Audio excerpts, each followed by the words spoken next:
오늘 우리에게 주시는 하나님의 말씀 시편 56편 1절에서 10절까지의 말씀입니다. 봉독하겠습니다. 하나님이여 내게 은혜를 베푸소서. 사람이 나를 삼키려고 종일 치며 압제하나이다. 내 원수가 종일 나를 삼키려 하며 나를 교만하게 치는 자들이 많사오니 내가 두려워하는 날에는 내가 주를 의지하리이다. 내가 하나님을 의지하고 그 말씀을 찬송하올지라. 내가 하나님을 의지하였은즉 두려워하지 아니하리니 혈육을 가진 사람이 내게 어찌하리이까. 그들이 종일 내 말을 곡해하며 나를 치는 그들의 모든 생각은 사악이라. 그들이 내 생명을 엿보았던 것과 같이 또 모여 숨어 내 발자취를 지켜보나이다. 그들이 악을 행하고야 안전하오리이까. 하나님이여 분노하사 뭇 백성을 낮추소서. 나의 유리함을 주께서 계수하셨사오니 나의 눈물을 주의 병에 담으소서. 이것이 주의 책에 기록되지 아니하였나이까. 내가 아뢰는 날에 내 원수들이 물러가리니 이것으로 하나님이 내 편이심을 내가 아나이다. 내가 하나님을 의지하여 그의 말씀을 찬송하며 여호와를 의지하여 그의 말씀을 찬송하리이다. 아멘. 내가 두려워하는 날에는 이라는 제목으로 하나님 말씀을 전하겠습니다. 팬데믹 와중에 살게 된 지 언 1년째입니다. 그 어느 때보다 정신적으로 빨리 지치고 또 우울하고 불안한 요소가 많은 시대를 살고 있죠. 개인적인 성향이 낙천적이어도 별 수 없어 보입니다. 거대한 구조적인 스트레스 앞에서 버텨내기가 쉽지 않은 상황이죠. 드러나 있는 현상들은 빙산의 일각이고 근원적인 두려움이 수면 아래에 도사리고 있습니다. 개인적으로 이러저러하면 뭐 말할 것도 없고요. 그리스도인은 이럴 때 어떤 선택을 할 수 있을까요? 오늘 시편 56편 말씀은 다윗이 블레셋 가드에서 붙잡혔을 때 하나님께 드린 기도입니다. 사울 왕에게 쫓겨다녔던 다윗은 더 이상 스스로의 힘으로는 목숨을 부지할 수 없겠다 싶어서 마지막으로 망명을 선택했습니다. 그런데 꼭 이리로 가야 했을까 그런 생각이 드는 곳으로 선택을 했어요. 골리앗의 고향인 가드로 향했습니다. 어떤 마음이었을까? 두려움의 끝을 볼 수가 있을 것 같고요. 또 한편으로는 살려고 몸부림치는 다윗의 어쩔 수 없음을 좀 생각해 봤어요. 그런데 이게 무슨 일입니까? 벌써 가드에도 다윗의 소문이 파다 있어요. 가드 왕 아기스의 신하들이 다윗을 저 사람은 사울의 뒤를 이어서 이스라엘의 왕이 될 사람입니다 라고 알려준 거죠. 그랬더니 아기스가 가만히 보고만 있었겠습니까? 아니면 어서 오세요 망명을 축하합니다. 여기 뭐 잘 쉬었다 가세요. 그럴 리가 없잖아요. 예를 들면 이제 손 들고 38선 건넜는데 이미 그곳에는 뭐 이스라엘의 차기 왕 떠오르는 샛별 블레셋의 장수를 넘어뜨린 다윗을 알고 있었던 거예요. 막다른 골목입니다. 56편의 표제어를 한번 보세요, 여러분. 다윗이 가드에서 블레셋인에게 잡힌 때에 이렇게 되어 있죠. 이때 다윗이 무슨 일을 했는지 성경에 사무엘상 21장에 나오는데 아기스를 두려워한 다윗이 미친 채 하기 시작했다. 여러분 그 말씀 기억나세요? 일부러 수염에 침을 질질 흘리고 발작하는 척하고 성대문에다 끄적끄적거리고 그렇게 제정신이 아닌 척 연극을 해서라도 죽음을 모면해야겠다라고 생각을 한 거예요. 사무엘상 21장 10절에 보면 다윗이 사울을 두려워했는데 12절에는 이제 아기스를 두려워했다라고 나와요. 오늘 말씀이 그런 상황 가운데 있는 겁니다. 여러분 이런 막다른 골목에 몰린 두려움이 극한에 다다른 상황에서 여러분이라면 어떤 선택을 하시겠습니까? 저라도 다윗하고 별다르지 않게 했을 것 같아요. 연극을 했을 것 같아요. 저는. 네. 근데 미친 척을 하면서까지 꼭 이랬어야 했나 그런 생각이 들기도 합니다. 이 상황에서 다윗이 하나님께 은혜를 베풀어 주십시오라고 기도를 시작을 해요. 하나님이여 내게 은혜를 베푸소서. 뭐가 느껴지세요 여러분? 간절함과 절박함이 뚝뚝 묻어납니다. 내 힘으로는 도저히 이 상황을 벗어날 수 없다는 거예요. 해결할 수 없다는 몸부림인 거죠. 1절과 2절에 반복해서 나오는 표현이 있는데 아주 기가 막힙니다. 종일 삼키려 한다. 이 다윗의 적대자들이 다윗을 한순간도 가만히 두지 않았다는 거예요. 24시간 다윗의 일거수일투족을 엿보고 감시하는 사람들이 호시탐탐 다윗을 노리고 있는 상황입니다. 잠을 편하게 잤겠어요? 뭐 밥을 제대로 먹을 수 있겠어요? 사람이 정상적으로 살 수 없는 상황에 내몰린 거예요. 이런 상황에서 갑자기 튀어나온 말씀, 저는 갑자기 튀어나왔다고 생각을 하는데 그 고백이 너무너무 놀랍습니다. 그게 3절에 나와요. 내가 두려워하는 날에는, 그 다음이 놀랍다는 거예요, 여러분. 내가 주를 의지하리이다. 여러분 이 말씀을 한번 따라서 하시죠. 내가 두려워하는 날에는 내가 주를 의지하리이다. 내가 두려워하는 날에는 내가 주를 의지하리이다. 여러분 살면서 두려울 때가 있으셨죠? 요즘 그러십니까? 아니면 언제 또 어떤 상황에서 두렵다는 생각이 드시던가요? 저는 어렸을 때 전설의 고향 그런 거 보면서 무섭다. 이 아랫목에서 이불 이렇게 뒤집어 쓰고 그러면서도 보고 싶어갖고 이렇게 궁금해서 호기심에 무서워하면서도 보았다는 게 기억이 나는데 나이 들면서 이 두렵다라는 감정은 공포와는 다른 것 같다. 그런 생각을 했어요. 두렵다. 내 한계를 절절히 깨달을 때 느끼는 게 이 두렵다라는 감정인 것 같아요. 내가 아무리 노력해도 극복할 수 없는 상황 앞에 있을 때. 뭐 안개가 날 가리고 뭐 그 정도가 아니라 해결의 기미가 도대체 보이지 않을 때, 앞이 캄캄할 때 우리는 근원적인 두려움을 느낍니다. 어떻게 하면 두려움이 사라지던가요? 주여! 두렵지 않게 해주실 줄 믿습니다. 10번쯤 아니 100번쯤 외치면 됩니까? 아니면 사탄아 물러가라 1000번 외치면 될까요? 두렵다. 볼 수 없으니까 두려운 거죠. 캄캄하니까 두려운 겁니다. 그곳에 여러분 빛을 비추기 시작하면 환해지면 초 하나만 켜도 어둠은 눈 깜짝할 사이에 사라지고 말죠.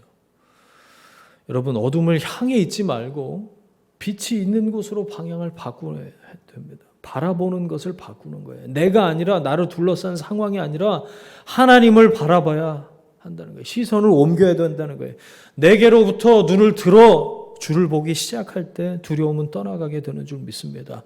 하나님께서 비추시는 사랑의 빛, 그 방향으로 돌이킬 때 두려움은 사라지는 줄 믿습니다. 수영을 할 줄 모르는데요.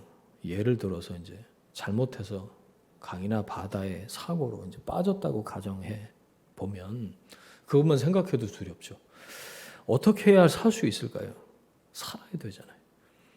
지푸라기라도 잡으려고 죽음의 힘을 다해서 팔과 다리를 열심히 휘젓기만 한다고 살 수 있는 게 아니잖아요.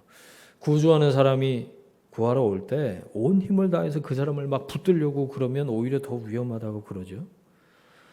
아무것도 하지 말고 몸에 힘을 다 빼고 구조대원에게 이렇게 맡길 때 안전하게 구조받을 수 있다고 그래요. 안 해봐서 모르겠는데 맞는 것 같아요. 힘을 다 빼고 내어 맡길 때 이게 구조의 절대적인 조건이 된다는 거예요. 근데 상상을 한번 해보면 그렇게 못할 것 같아요. 왜냐하면 이게 말이 쉽지 그 상황에서 그러기가 어디 이게 쉽겠습니까? 그래서 반복해서 세뇌하고 계속해서 자기 안에 주입하고 그 상황이 되면 그렇게 해야지라고 학습을 하고 또 훈련을 하고 시뮬레이션을 해보고 뭐 이렇게 하는 거 아닐까요? 다윗의 오늘 이 3절에 나오는 이 고백은 제가 놀랍다라고 표현을 했는데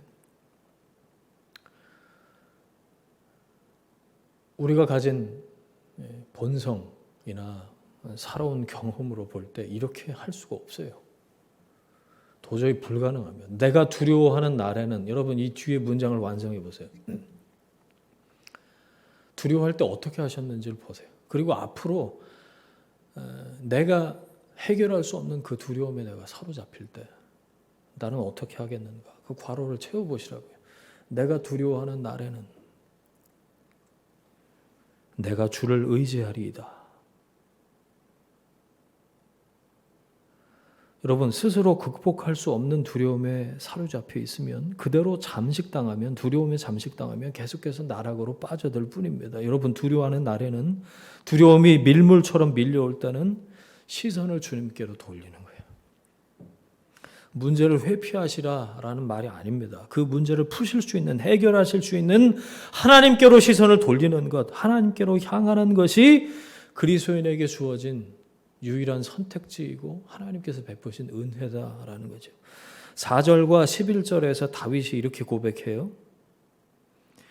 내가 하나님을 의지하였은즉 두려워하지 아니하리이다. 사람이 내게 어찌하리이까. 다윗이 지금은 자신의 눈물을 하나님의 병에 담아달라고 할 정도로 처절한 상황 가운데 있지만 한 가지 확신하고 있습니다. 자신의 상황을 하나님께 아뢰기만 하면 원수들이 물러갈 것이다 라는 사실을 성경에 쭉 기록해 놓은 대로 기도한 거예요. 하나님께서 아직은 잠잠히 보고 계시지만 하나님께서 움직이시면 모든 것이 바뀔 것이라는 믿음을 갖고 있는 거죠. 여러분 하나님이 움직이시면 모든 것이 바뀔 수 있다라는 것을 믿으십니까? 물론 내가 원하는 대로 바뀌는 게 응답은 아니에요. 하나님의 온전하신 뜻이 이루어지는 게 응답이죠. 그 과정을 통해서 나를 두렵게 하던 것은 사라지게 되는 줄 믿습니다. 12절 13절 말씀 보세요. 다윗은 주님께서 내 생명을 죽음에서 건져주시고 생명의 빛을 받으면서 하나님 앞에 거닐 수 있게 내 발을 지켜주셨기 때문에 감사의 제사를 드린다라고 고백합니다. 이미 승리를 확신하고 있는 거예요. 바뀐 게 없어요. 지금 여전히 사울이 두렵고 아기스가 두려운 상황 가운데에서 침을 질질 흘리는 연극을 하면서도 하나님 앞에 이런 믿음의 기도를 드리고 있는 거예요. 아직은 삶이 처절하게 힘들어요. 계속해서 두렵다고요. 하지만 하나님께서 움직이시는 것은 이미 승리한 것이나 다름이 없다고 생각할 정도로 다윗은 하나님을 신뢰하고 있었다는 거죠. 사울을 두려워하고 아기스를 두려워하던 다윗은 사실 그 두 사람보다 하나님을 더욱 두려워하던 하나님을 경외하는 믿음의 사람이었다는 겁니다. 여러분, 하나님이 여러분이 가진 문제가 뭔지 모르실까요? 하나님은 여러분이 뭘 두려워하시는지 모르실까요? 그 크기가 여러분이 감당하기에 벅찬 크기라는 것을 모르실까요? 우리에게 어떤 큰 문제가 일어난다고 해도 하나님은 그것을 다루실 수 있는 분이십니다. 하나님에게는 크기나 수량이 문제가 되지 않습니다. 크기에 의해서 제한받으시는 분이 아니시잖아요. 하나님은 수치로 계산될 수 있는 분이 아니십니다. 우리가 하나님에 대해서 위대하시다라고 고백할 때 외적인 위용을 말하는 게 아니죠. 하나님은 영이십니다. 하나님 무한하신 분이세요. 수치로 잴 수 없다는 거예요. 수로 측정할 수 없다는 겁니다. 하나님은 이 세상의 수치와 물량에 의해 제한받으시는 분이 아니십니다. 우리는 다르잖아요. 우리는 외적인 조건에 영향을 받아요. 외형적인 것에 얼마나 민감합니까? 크기에 집중합니다. 사이즈에 신경을 얼마나 많이 쓰는지 몰라요. 다윗이 골리앗과 싸울 때 모든 사람이 집중한 게 뭐죠? 사이즈예요. 크기에 집중했습니다. 외적인 조건에 압도당해서 모두 다 꿈쩍 못했어요.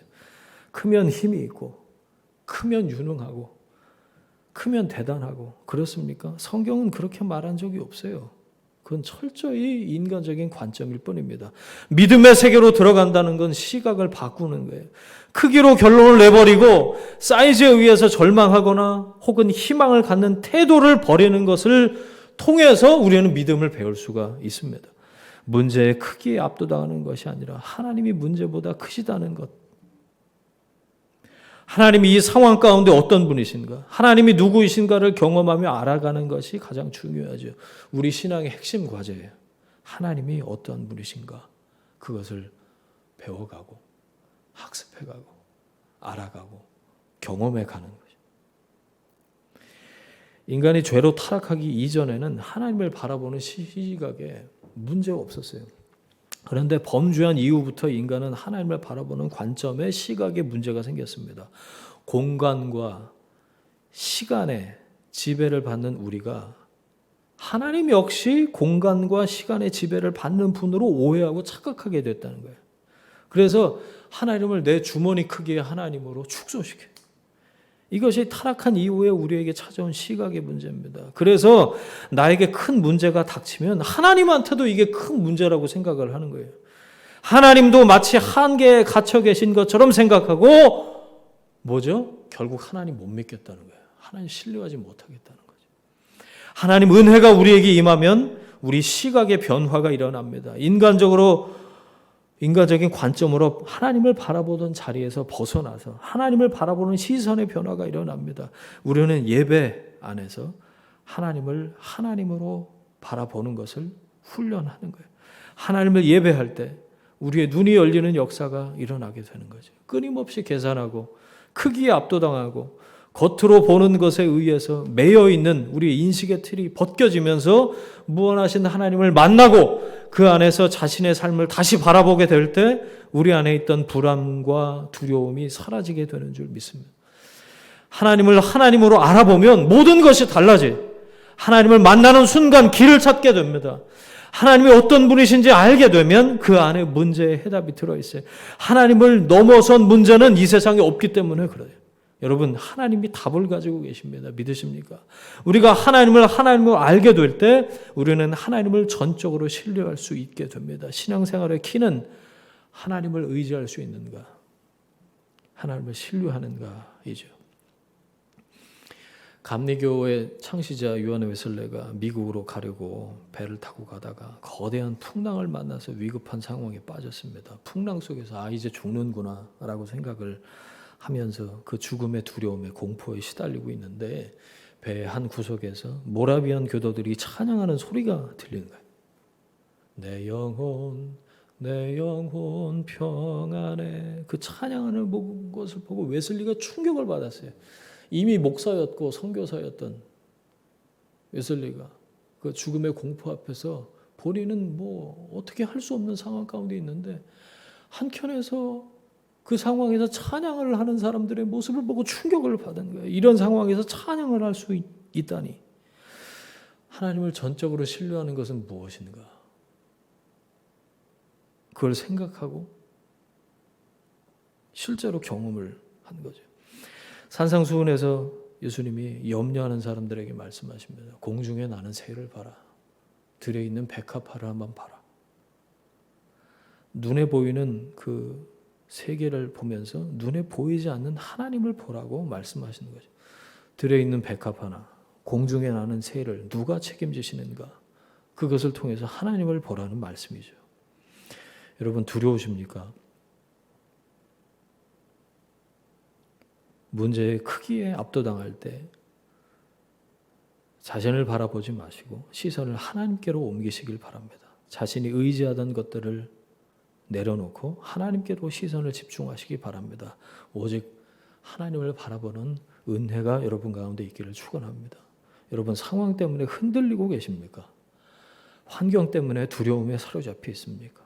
하나님을 하나님으로 인정하고 예배하고 그 앞에 엎드리면서 하나님을 전적으로 신뢰하도록 이끄시는 은혜가 충만하게 부어지길 축원합니다. 두려워하는 날에 우리가 할 일은 하나님을 온전히 신뢰함으로 의지하는 것입니다. 하나님에 대한 신뢰가 깊어지는 만큼 두려움은 사라지는 줄 믿습니다. 내가 두려워하는 날에는 이 뒤 문장을 완성해 보세요. 여러분의 고백으로. 내가 두려워하는 날에는 어떻게 하시겠습니까? 내가 주를 의지하겠습니다. 내가 하나님을 의지하고 그 말씀을 찬송하겠습니다. 고백하는 여러분이 되시기를 축복합니다. 두려워하는 여러분에게 하나님께서 찬송의 이유를 주시기를 주님의 이름으로 축원합니다. 아멘. 함께 기도하겠습니다.